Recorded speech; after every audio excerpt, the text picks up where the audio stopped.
पीछे यार अच्छा वीडियो बनाता बैठ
नानक साहब के बिना यार वाह वाह कबीर जी पूरा पूरन कबीर सकल घट दर्शन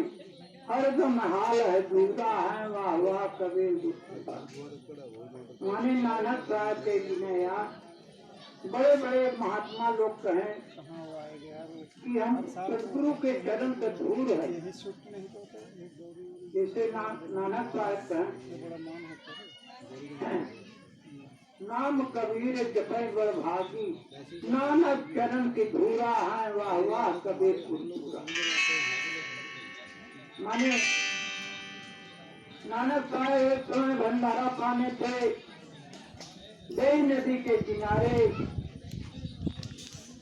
तो उनके करीब कोई पैसा चढ़ावे कोई फल चढ़ावे कोई मीठा चढ़ावे फिर पहुंचे जेबा ओबा झाड़े तो ये एक चिल्ल निकला तो वही बैठाए गए नानक साहब की गद्दी पर कि शायद इसी एक तिल का मेरे भंडारा कर दीजिए। अब नानक बड़े चक्कर में पड़ गए कि एक तिल का भंडारा मैं कैसे करूं और कहाँ ही जनाए और कैसे इससे रगड़ा जाए, कैसे का किया जाए, रगड़ने में तो खत्म हो जाए। तो कबीर साहब ने कहा कि हे नानक क्या सोच रहे हो, जाओ बेई नदी से पानी लाओ और एक सागर में मिला करके सबको पिला दो घोट करके,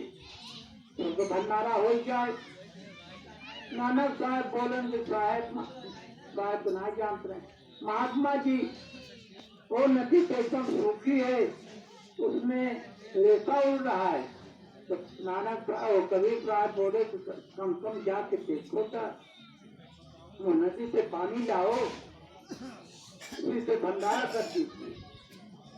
जैसे विश्वास राग महात्मा को बचन खाली नहीं जाती, वो पात्र लेके गया, जो कोई विश्वास नहीं रही तो गए देखने के लिए,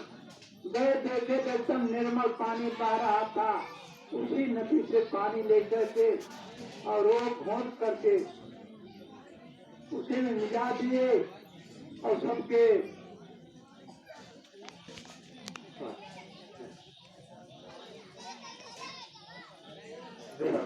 भैया कुछ घरे कहा काम कर रहे हैं, माने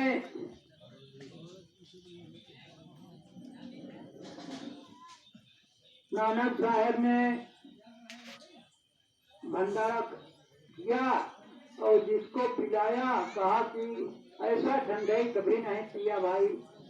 तब उसी तरह एक साथी बोले नानक साहब, फिर घोंटत ताड़ी लगी दिल दरिया के तीर, नानक की संशय गई सदगुरु मिले कभी। माने ध्यान लग गया, वो शरबत पीते ही सबका ध्यान लग गया शब्द में। तो एक शब्द बोला था कबीर साहब नानक के प्रति,